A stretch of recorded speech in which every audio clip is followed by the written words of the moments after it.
Sexploitation. Sounds spicy, right? What do you think of when I say that term? Busty 70s babes in booty shorts taking breaks from kicking ass to film softcore scenes? Okay, calm down. Go take a cold shower. So, you might not jump to call that picture I just presented to you feminist, but director Stephanie Rothman managed to insert modern, leftist, and feminist views into her exploitation films. And she doesn't get nearly enough credit for it. Why? Well, let's talk about it. This is Directora, the podcast that celebrates the forgotten contributions of women and non-cis het people in film history. I'm your host, Stephanie Weber, a comedian, writer, and film nerd who loves talking about this stuff. And I especially love the opportunity to talk about a woman who directed a cool 70s vampire movie.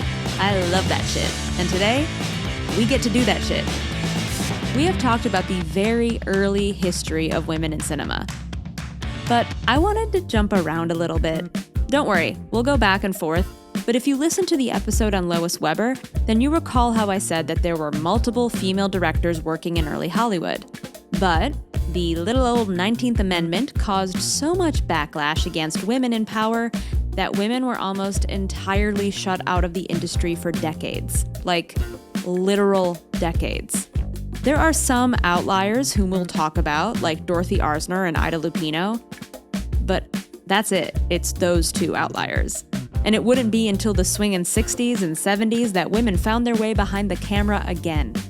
And one of those women was Stephanie Rothman, and one of those genres that allowed women to do just that was exploitation. Okay, I hear you asking some questions. Wow, it's like I can read your mind. Side note, am I psychic? That's a different podcast.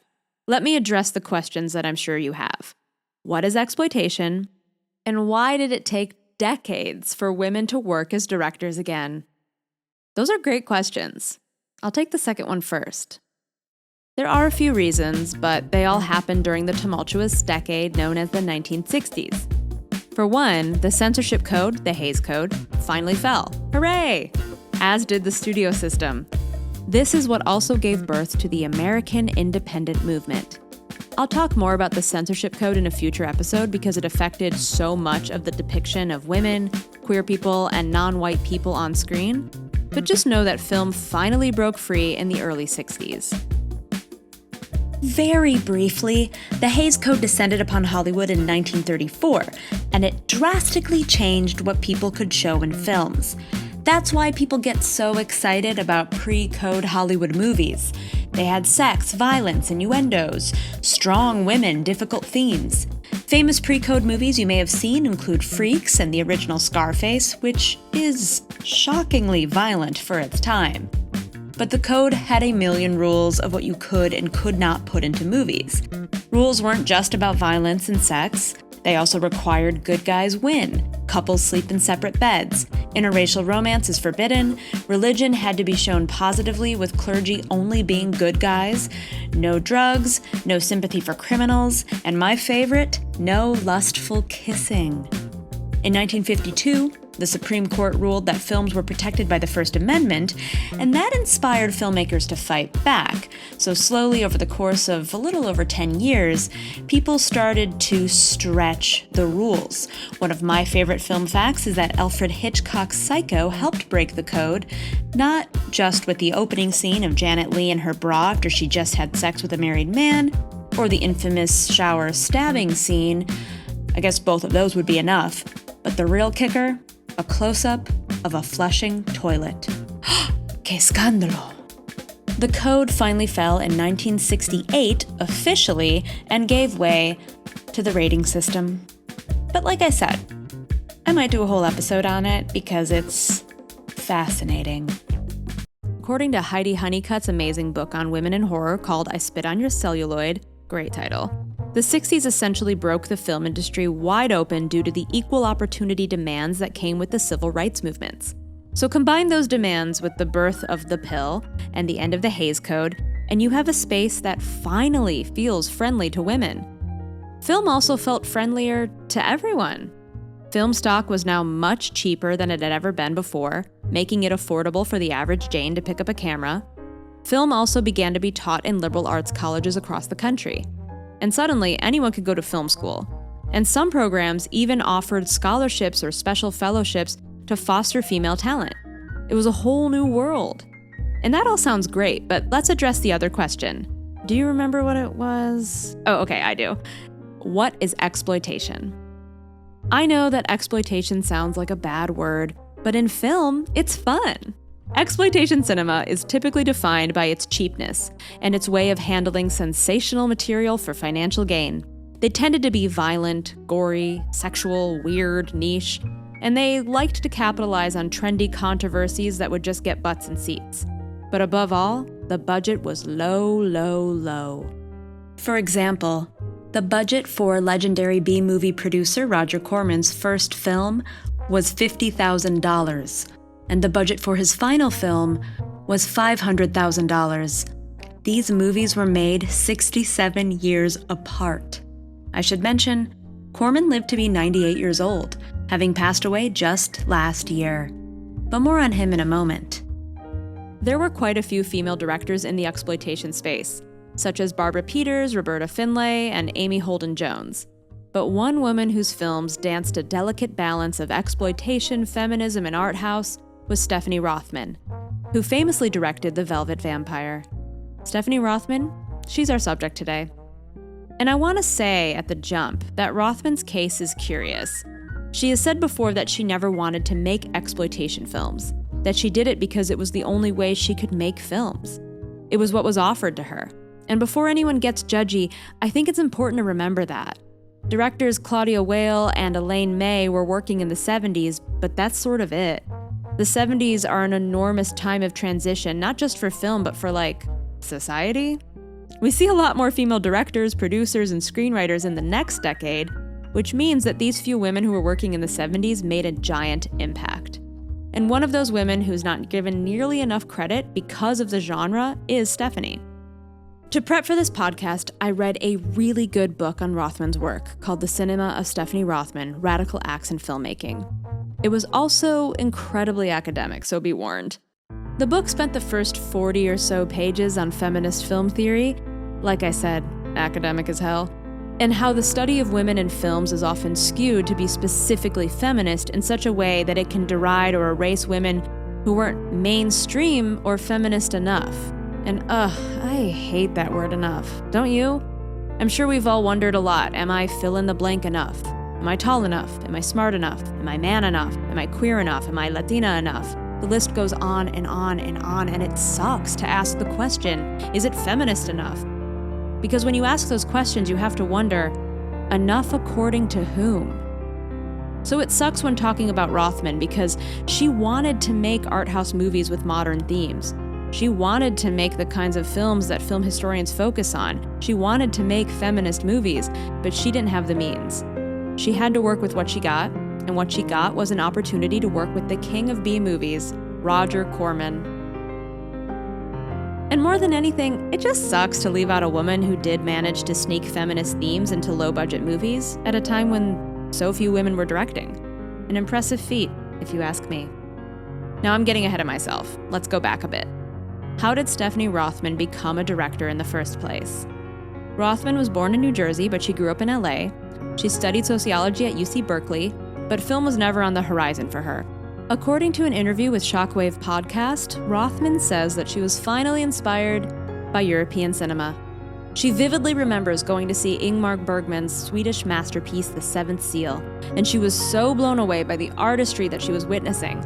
She wanted more, and she wanted to make movies like that. That was what she wanted to do with her life. Now she finally knew. There was only one teeny tiny problem. She didn't know how to do that. Despite being raised in Los Angeles, she didn't know anyone in the movies. A boyfriend encouraged her to look into USC Film School, where she could learn everything she wanted to know. So she applied and was accepted in 1960. She met her future husband and collaborator, Charles Schwartz, there, and she became such a star student that she was the person they sent when Roger Corman called the film department to ask for a student who could work as his assistant. Thus began a match made in B-movie heaven. Roger Corman. His name will come up here and there on this podcast because he was a legendary producer and director. and he can confidently say that he had a hand in launching the careers of dozens of directors, producers, writers, actors, and more. Nearly every single 20th century dynamo director got their start with Corman. Francis Ford Coppola, Martin Scorsese, Peter Bogdanovich, Joe Dante, Ron Howard, James Cameron, Jonathan Demme, Jack Nicholson, Robert Towne, Pam Grier. Oh my God, I'm running out of breath. He even helped launch the careers of directors Penelope Spheeris and superstar producer Polly Platt, both of whom we will definitely talk about. So how did he end up working with so many talented people? The same way he wound up working with Stephanie Rothman. He actively sought them out. He sought out young, hungry talent. His method became known as the Corman School, and his method was simple: make movies fast and cheap. That's it. Corman began his career working for American International Pictures in 1954, in which he produced his first movie, The Fast and the Furious. Yeah. Did you know the Vin Diesel mega franchise is a remake? The original has more cars and less emphasis on family, but side note, those movies rule. Anyway, according to Rothman, someone once asked Corman why he trusted her to direct. His response? Because she was competent. That's all that mattered to Corman. He's like a trusting father figure. Can you do it fast and cheap? Then here's the keys to the car, kid. With Corman's oversight, she did everything. And I mean everything. She wrote new scenes for existing scripts, scouted locations, edited film, cast actors, and she even directed new scenes. He put a lot of trust in her, and she did not disappoint. She said that the most valuable thing he did for her was encourage her. Because he expressed so much confidence in her, she felt compelled to rise to the occasion and deliver the best possible work for him. So let that be a lesson to us all. A little encouragement goes a long way. Her first big project for him was to reshoot large chunks of a pre-existing movie. She shot more original footage and put it together in what she called a mishmash, and the film wound up being 1966's Bloodbath. She and Jack Hill share directing credit. The making of this film is really weird and complicated because it is a literal mishmash of some different films from different directors who aren't Hill or Rothman. But the other director had a deal with Corman, and Corman had his two young proteges reshoot chunks of it and make an entirely different movie. Bloodbath follows a man who thinks he's a reincarnated vampire, and he uses that as an excuse to go on a murder spree. I don't know if that holds up in court, but it does make for an interesting movie. Especially considering a future vampire movie would be Rothman's cult classic. Bloodbath's complex endeavor really impressed Corman. It was clear that she was ready to take on a film of her own. Her directorial debut was a bikini beach movie. Do you remember these movies? I mean, we don't remember them because we're all super young, but these were teen bikini films that were very popular in the 50s and 60s.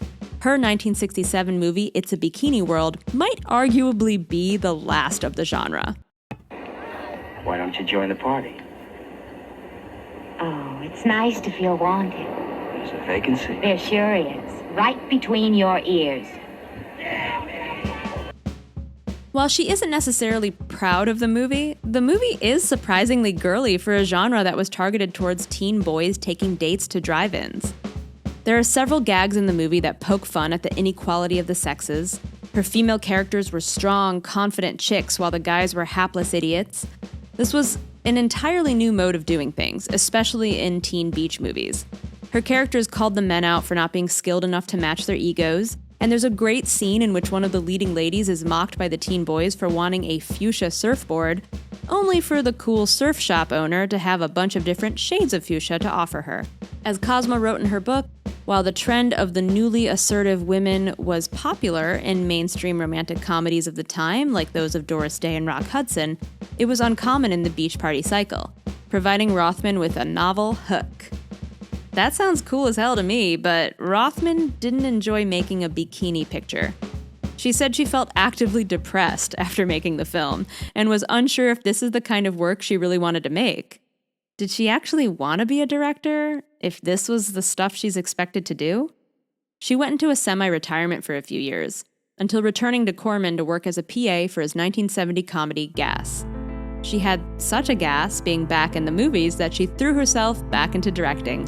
Corman was thrilled to have her in the game, and his first suggestion for her was a feminist drama about nursing school. Corman had a formula for his dramas. They had to be contemporary with a left-wing viewpoint and include R-rated sex and a little bit of humor, but they were not to be comedies. Rothman's 1970 film, The Student Nurses, is not a comedy, while having plenty of laugh-out-loud bits. Yes, it has a lot of nudity, and some scenes feel borderline softcore, but it is also wildly contemporary, as it follows 4 female friends, all nurses, with very different lives. They share a house together in Los Angeles and are otherwise on different paths. One is a free-loving feminist whose affair with a drug pusher has her seeking an abortion. Another befriends a patient with a terminal illness. Another finds love with a sexy doctor. And another sets up a free clinic to help local Chicano revolutionaries. Heavy stuff for a movie intended to play at drive-ins and midnight theaters. Rothman wanted to portray her characters as independent, and she sought to achieve a power balance between the sexes, something that is common in all of her films. This is also why a lot of the nudity in the movies feature male nudity as well as female nudity. Step aside, Mike White. Rothman was showing dong before it was cool. Rothman has been quoted several times as saying that she only felt it was right to ask men to go as nude as women were expected to. Hey, sex sells no matter what. And it did sell very well. The film was such a success that it spawned several other nurse movies, and Corman asked her to direct a sequel, but she had other plans. Vampiric plans. Rothman's most accessible and well-known film is The Velvet Vampire. Rothman took a bite out of the campy vampire genre with this sexy, atmospheric twist on the vampire queen story. It was the 1970s. Everyone was doing vampires. Hell, even Andy Warhol made a vampire movie. Rothman's spin is gorgeous to behold, and a bit sapphic, making it an early entry into the queer vampire genre, and one of the few directed by a woman. Celeste Yarnell plays a wealthy, gorgeous vampire named Diane Le Fanu. Her name is a nod to the author of the original lesbian vampire short story Carmilla, written by Sheridan Le Fanu, about 20 years before Bram Stoker's Dracula. In The Velvet Vampire, a hetero couple meets Diane at an art gallery, and both of them are fascinated by her. She invites them to her home in the desert where she attempts to seduce each of them separately. Rothman said that she had noticed the ways in which the genders are treated differently in vampire films. Women tend to lay down and take it, while men get sucked by vampires after losing an epic battle. So she reversed it. The man succumbed to all of the vampire's wiles, while the woman tried in vain to fight her. It ends up being thrilling. I'm not going to spoil it, but the film is so visually different from Rothman's other work. It's dreamy and a little European in its sensibilities. And honestly, it's just cool as hell to see a final girl fight a vampire queen. And like her other films, Rothman's scripts give their women their own peace of mind, their own attitude, their own comebacks, their own witty remarks. Take this scene from the beginning of The Velvet Vampire. You're a music lover, right? Yeah. As soon as I saw you, I could tell. You know, he used to sing on street corners. Yeah. I remember him when I was just a kid. Yeah? Yeah. You're really easy to talk to, do you know that? Yeah. Hey. You come here often? Whenever I want some ass. See, it's not just about sex. Well, I guess kind of. After The Velvet Vampire, Rothman left Corman and helped set up a new company, Dimension Pictures. There, she and her husband, Charles Schwartz, collaborated on a few more films: Group Marriage, Terminal Island, and The Working Girls. I do want to take a second to talk about Group Marriage because it's the most of its time film, and it dipped into the swinging ideas that made the sexual revolution so much fun. There's a gay male couple, a hetero couple, a couple of exes, and more as a group of 6 people try to make a polycule work. That's literally the plot. It follows 6 people who work out some kind of plan that's supposed to divvy up housework, while making sure everyone is sexually and emotionally satisfied. This starts off fun and flirty, but it inevitably leads to trouble as they start to quarrel over the smallest things, which takes an early look at polyamory and the idea that relationships take work, no matter how many people are involved. This was 1972. I feel like that would still be a taboo movie if it were made today. And she had more controversy in her. Her film Terminal Island was a dystopian film that was meant to highlight injustices of incarceration, and it starred Black actress Ina Hartman as an action star. As an aside, this is one of the cool things about the exploitation genre. It is one of the first places that we see female action stars, specifically Black action stars. Rothman wrapped up her 70s film career with 1974's Working Girls, which took a frank look at sex work. In the film, a young Cassandra Peterson plays a stripper. Pause for appreciation of Cassandra Peterson. Wait, do you not know who she is? No? Okay, Google the name right now. I'll wait. Yeah, do you see? Do you get it? It's Elvira, Mistress of the Dark. Working Girls stars a young Elvira, before she was Elvira, as a hilarious stripper who loves what she does because she's good at it. I could teach you a simple routine. Katja, can I ask you something personal? What do you want to know? The usual, like, why am I a stripper instead of a social worker? Well, yes. The money. Why else? What I really want to know is, how can you stand all those men looking at your body? I don't even think about it anymore. When I perform, my mind is somewhere else. Like tonight, I thought of a new way to arrange my patio furniture.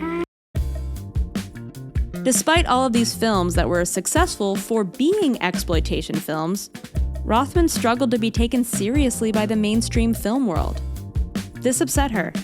Sure, her films are considered great B-movies and sexploitation flicks, but she wanted more. She prided herself in putting European flair into everything she did, which is what makes her films stand out among the other TNA-focused films in this genre. But the mainstream crowd just didn't appreciate her work in the same way. Rothman and Swartz left Dimension Pictures in 1975. She worked hard to adapt the book Man in the High Castle into a screenplay, but the project fell apart. She had meetings all over Hollywood, but she could tell people didn't take her seriously. She even had a meeting at MGM, which she described going like this. I was once invited by an executive at MGM to go and meet her, which was in the days when there were very few female filmmakers at all. I went and met her and she said to me, "We were in a story meeting yesterday. We're getting a new script ready for a first-time director who we want to use, and we were talking about the fact that we would like it to be a vampire film. Something, like The Velvet Vampire that Stephanie Rothman made." My response when I heard that was, well, if you want a vampire film like Stephanie Rothman made, why don't you get Stephanie Rothman? Classic. Rothman lamented this point in her career, and it made her question everything. She felt stigmatized by the films she had made, and as she said, the irony was that I made them in order to prove that I had skills to make more ambitious films, but no one would give me a chance. I really relate. I came up as a writer during peak millennial blogging culture, and when I attempted to find more corporate work as a writer, I was told that my existing work was too creative. Mind you, I didn't send that work over. It's just what came up when the person Googled me. I'm proud of my work, and I'm at a point where there's not much I can do about it. C'est la vie. And what does one do when you feel like you put all of this work in for nothing, that it's all in vain? Well, in Rothman's case, you cash out. She wrote a few scripts under the pseudonym Dallas Meredith, and she held out hope for work, but it never came. After a decade trying to work in Hollywood, she just hung up her hat. She ran a small union for professors and got into activism. Eventually, she invested in commercial real estate and made money that way. In a 2016 interview in Interview magazine, Rothman said that she looks back on her career with satisfaction and regret. Regret that I couldn't have made more films. Regret that I couldn't have made films that gave me a larger platform onto which to work in terms of finances, in terms of not having certain obligations to a certain kind of audience. To just make a film that was dear to my heart in every respect. Not that the films I made don't have aspects that are very dear to my heart. I mean, they're not the complete films I would have liked to have made. As Rothman has pointed out, the elephant in the room was that she was a woman working in the industry as a director in the late 60s and 70s. And at times during that period, she really was the only working female director in American film. It's sort of a double whammy of the genre she landed in and her gender. As we mentioned earlier, a lot of famous directors started in the Corman school of B-movie making. Imagine if Rothman could have been given the grace they were given. I wish that the film industry had been kinder to Rothman, because then we can look back at her today the way that we look back at Roger Corman, as being a strong, creative persona who made a wide range of work. Rothman lives in Los Angeles and frequently gives talks reflecting on her career. The tide has definitely changed on her, with scholarships and fellowships encouraging women's work in genre filmmaking, all being offered in her name. I think it's safe to say that her legacy is going to be okay. Thank you for listening to this episode of Directora. Special thanks to Grab Bag Collab for hosting this podcast. Please check them out with their other amazing podcasts. Thank you to Brock Alter for sound engineering for me today. Join us next week when we ask the question, who was the first Black female director? Thank you so much.